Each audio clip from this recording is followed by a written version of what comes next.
Ooh, Saturday. It's kind of raining this morning.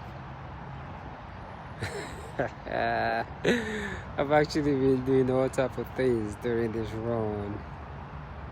Slow down, you name it. I've done everything. I've actually been trying to look for my YouTube channel.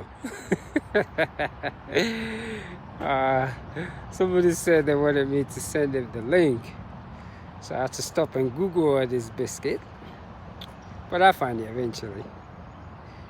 So today I am out on this beautiful trail today. So I don't know how many miles I'm doing today yet, because I really slowed down on this one. I really slowed down this morning. As a matter of fact, I'm probably like a couple of miles behind than what I would normally be doing today, because I just been taking it easy and just taking my time in doing this thing. So today, what actually came into my mind was how we've been programmed by society sometimes. Not all the time, but sometimes, and I also realized that our upbringing has both good and not so make sense to it. So society feed us. Society, I call it the balance style. Society feed us with two things, and those things that they feed us can be good, and sometimes it can be bad. So however way we want to look at it, and it's not because anyone is being wrong, it's just sometimes upbringing and what you understand as the way to raise a family, or how you were brought up. So it's no disrespect to how you were raised. It's just what you know sometimes. And sometimes when you're not exposed to certain things and that's all you know, you teach what you know. So you're not really, and before I would have been, like sort of cussing out and saying all type of rubbish, shall I say. But after, for now, after a lot of trials and error, you realize is nobody wants to teach their kid anything bad. It's just, shall I blame it on evolution? Sometimes we just don't know certain things, and there's just nothing you can do about it. And that's why the whole idea of education is so important sometimes too, and how you learn and mingling with different cultures. That way you could evaluate your own upbringing and be able to distinguish which one suits you the best. And sometimes, that can be difficult, because sometimes all we know is the old way. But as time goes on, one begins to realize that there are other ways besides one's own. And I say that to say, look at this beautiful trail. I'm on it this morning, just so slow. I'm just literally dragging my feet. I stop, just do whatever I want, push up. So I'm really like 3-4 miles behind this morning. A lot more. So I'm like, I should just do 20 today. So I'm just sort of taking my time. I was just, doing, returning calls, emails and all that. So what it is today, why I say this is because look at those birds singing. I just love it. How those birds just communicate their feelings, their emotions, the things that they do.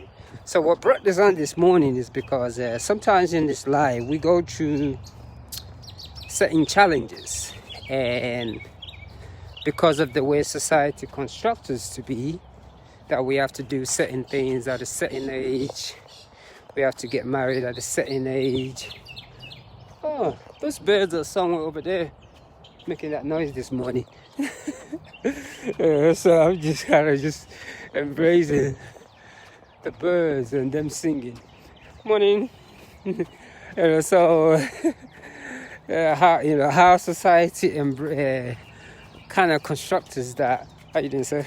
At a certain age, we've got to do this, we've got to do that. So what happens is when we face that life challenges, we don't know what to do because we're too busy looking at the people that we went to college with or high school with, who are actually married, having kids, and living this so-called joyous life. And what we do during that challenge is, instead of us to find something that is really going well, because no matter how things are in our culture or in our lives, period, there's always something that will just come easy to you. It could be sewing clothes, it could be just cutting grass, it could be getting up in the morning just to go for a run, it could be going to the gym, it could be anything. Morning. But what we do during that time is we give up. Just because what society said was best for us is not going well, we totally give up on ourselves. If we're walking out, or for example, when we just got out of a bad relationship, we just, what we call a bad relationship, because I don't think there's any relationship that's bad. I think every relationship, we all play a part in the outcome of it, whether good or bad. I don't give a biscuit or anybody. So anybody can say it was not my fault, I was a nice one. No. And the moment you realize that, once one is able to wear their own, you don't blame so much of anything anymore. So, and I can say that from my experience, because when I begin to realize that, regardless of what happened, I play a part in it. So all that saying about, oh, somebody played me, oh, somebody hurt my feelings, it's just an excuse, because every relationship that one's in, we see, or should I say, saw the sign, but we chose to ignore it, and myself included.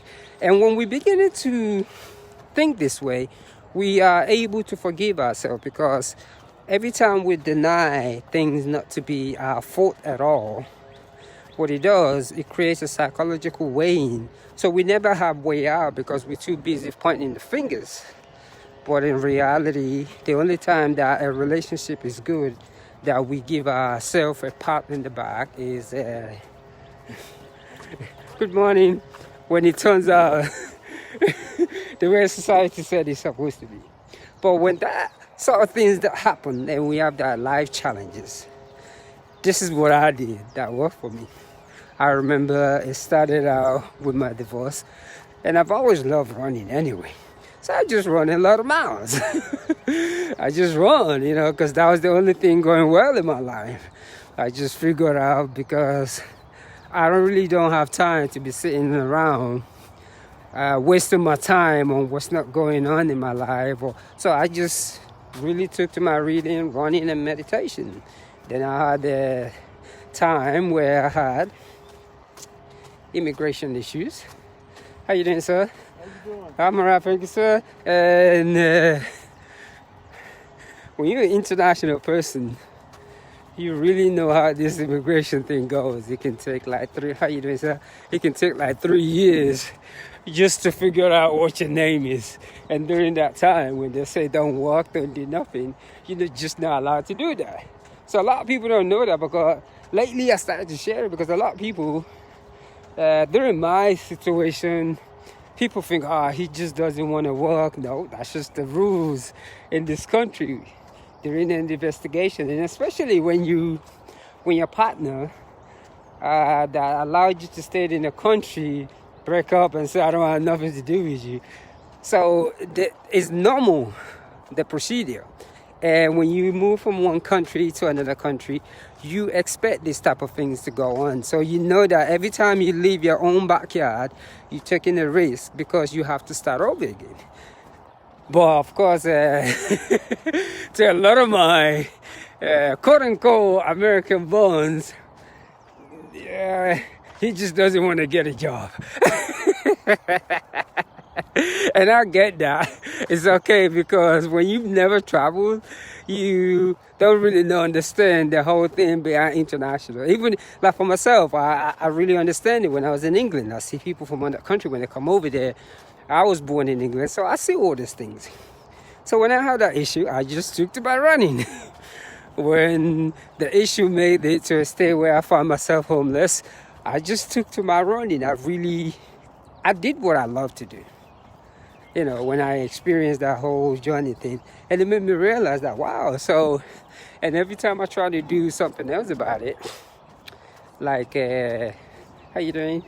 You know, trying to get a job. Then the next thing I knew, they found the vendor with their car. That took another 3 years for me to heal my whole body. By the time I realized it's 6.5 years, it's gone. So, and I come to realize that a lot of times when things happen in our lives, it isn't so that we could sit down there and moan and cry. It's a lot of times it's so that we could let our experience teach us about life. So after the immigration, when I got hit by a car, I had to start learning how to walk. It's absolutely amazing, because I had to truly heal my body the holistic way. Like literally, I took medicine maybe for like about 10, 12 days. And the rest, I just dealt with the pain. And around there is, I had to learn how to walk. What's even so amazing is the whole thing about learning how to walk again. Because I remember my first walk, my first 3 miles actually took me 3 hours. I was just laughing my head up because I realized, wow, health. Normally I would have run like 26 miles, but the first 3 miles, 3 hours. And I was just determined that I'm going to get my body back into shape and run 100 miles. So that's what I've been doing for the past 3.5 years. And I just put in a lot of miles on my body. I didn't care about the pain. I went through the pain. So, and I come to realize that what he has done, it turned out that it wasn't the saddest moment of my life. It was actually the best days of my life, because I got to do things that I never thought I would ever be able to do. I got to really tap into my body. I got to do a lot of yoga. I got to do a lot of meditation. And meditation even started to make sense, because I meditate so much, because the only way for me to ease the body ache that I was having, instead of taking pills, because I was not in a position to be buying all those pills or pay for the doctor's visit. So I just do it the natural way that I knew. I meditate a lot and block out the pain. And the more you practice that, because I just didn't have a choice, it was so painful, but I did block out the whole pain, and I was able to transform it into my whole daily life. So everything really does make sense at the end of the day. So I look at it to be, I don't think anything is a loss. I think every time, because of emotion, when things happen to us, we are so overwhelmed with the emotion that we literally think it's all about us. And morning, sir. Once in a while, when you take that picture out and just put that picture out to the side and sort of look at it from within you, you realize that every transformation that you go through is for the best. And don't get me wrong, shutting their eyes or shutting the ears of people, because people will talk down on you, especially if you're not the type that like to announce yourself and let everybody know what's bothering you that much. No. So it becomes that people talk. But with this thing called inner being or faith, whatever you want to call it, once you have it, you are able to hear that voice. As a matter of fact, the whole isolation for me, it's how you doing? It really just turned into a comedy now, because I've spent so much time on myself, running, reading, getting up in the middle of the night. The whole thing is like a comedy every day when I look at it. I can't stop laughing hilariously because I realize most of my upbringing was just not right for me psychologically, because many of my upbringings taught me to look at other people's watches. And when you look at other people's watches, this watch and the fingers, the toes, all you got to look at it is the toes are not the same. When you begin to look at those toes and the fingers, you realize these things are not the same. So what might be your journey is not going to be someone else's journey. Just because your friends got married in their 20s, they have kids, it doesn't mean there's something wrong with you, or life has made you a bad person. That is just your journey. And the one people that I also feel for is women. The pressure that people put on women when women have kids with different men. Because my mother's a single mother too. I think it's very shallow, our culture. Not just this culture. Most cultures, how we treat our women, and myself included. That's the way I was raised, to look at women. So we tend to put pressure on women, because if a woman married 3 times and they just get divorced and be single, we talk about how she had 3 baby daddies. But men can do it all the time, but we put an eyeball and not say nothing. It's just like it's regular. But the truth is, and that's just because of one upbringing, religious upbringing. Because we have this thing that says, in our most religion, this is how you live your life. You get married, you do this.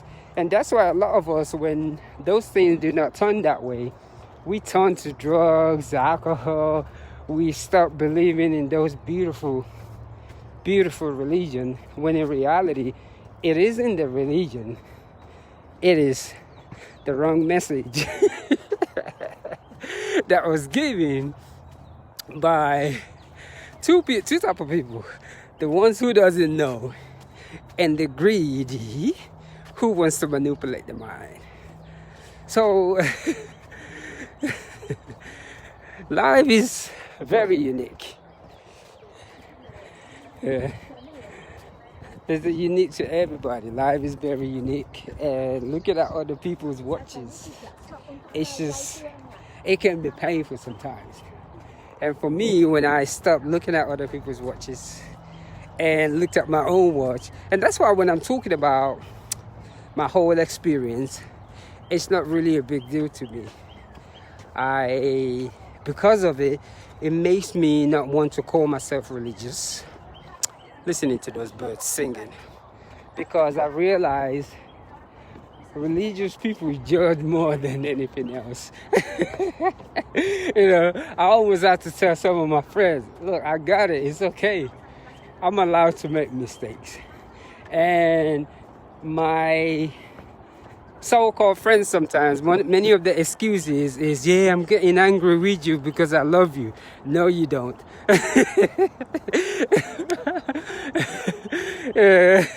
Because I always hear that a lot, that good morning, when people are angry with you because of a life situation, it's because they care about you. No, that's an excuse to abuse. You do not love me, but I can tell that you are angry about something in your own life, but because in your mind, in your head, you think you're better, your situation is better than mine. So I get it when you come with your nice little things and talk to me anyhow. So I can take that. I truly understand it. So that's why I really just laugh a lot about things. I truly look at life as one of the greatest gifts. But I do know that one thing that most people haven't done by themselves is actually have the opportunity to spend hours and hours with themselves, because that thing is power. When you spend time with yourself, you learn about forgiveness. When you spend time with yourself, you learn about compassion. You truly see life, because you will cry out the society's sorrow inside of you, and you will begin to smile. And that's what I've done the last couple of years, because you cry so much and you realize, wait a minute, what am I crying for? I literally have everything that I needed. Morning, sir. I actually have everything that I needed. So why am I crying? Becomes the main thing. And that's the reason why, even though I don't say nothing, because I even have a couple of articles about when I went through homeless experience and all that. And man, people just took that thing way too serious. Because a lot of time, people might be going through things, and just because they don't live the lifestyle like you did, or have a nice car, what you call a nice car or anything like that, it doesn't mean there's something wrong with them. But it is a reflection in the mirror for you to be grateful for what you have. Many, and I'm going to say this here, everything in capital letters, many of my religious sisters and brothers, it's not even that serious.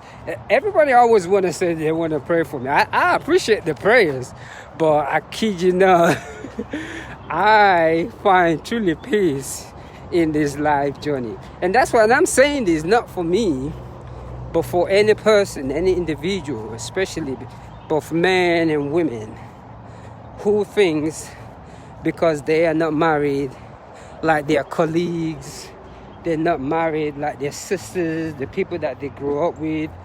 Please, don't look at that. Find your own joy. Find something that makes you happy and do it. It doesn't have to be something that makes you money. Give. I'm telling you, giving is the richest thing you can ever do. People always say, oh, I don't have money to give. No. There are plenty of services that you could render that doesn't cost a penny. The only reason why people say I don't have enough to give is because of the stress of the journey of what they're going through in life. So it's getting a little noisy over here underneath this bridge. And what I've just been sort of thinking of is, what I've been sharing these days is usually based on what comes into my head after my meditation in the morning. Every time I'm meditating now, I will have that click. And once I finish that meditation and I get on my feet, then I have that click to want to share it. Most of the things that I'm even saying, I'm just saying unconsciously. And when I look at the videos later, I'm like, oh, did I really say that? So those are the things right there, because compassion is what it's all about. And the ability to look within and realize everything that you need is right inside of you. You just have to tap into using it. So for me, I have enjoyed my runs every day. And I'm very slow too. I never miss an opportunity to look at the water, to see. I know when it gets cold. The first day of the cold year, I know when it comes. When it gets hot, I know. I wake up one morning, oh, it's cold. I wake up one evening, oh, it's hot. And that's how it is. So yes, let me go ahead. I'm running slow today. I feel strong, but I just feel a little sluggish and excited. And let me go ahead and finish it. I'm on this beautiful, beautiful trail. I don't know how many miles I'm going to do today. I'm going to say, yes, happy Saturday. I would like one of those cameras where I could just move around with it. And when I move, what was that? And when I move around with it, I could actually see myself. But yes, another beautiful day. Oh, look at those birds singing. Let me slow down. Look at that. Another beautiful day. And happy Saturday.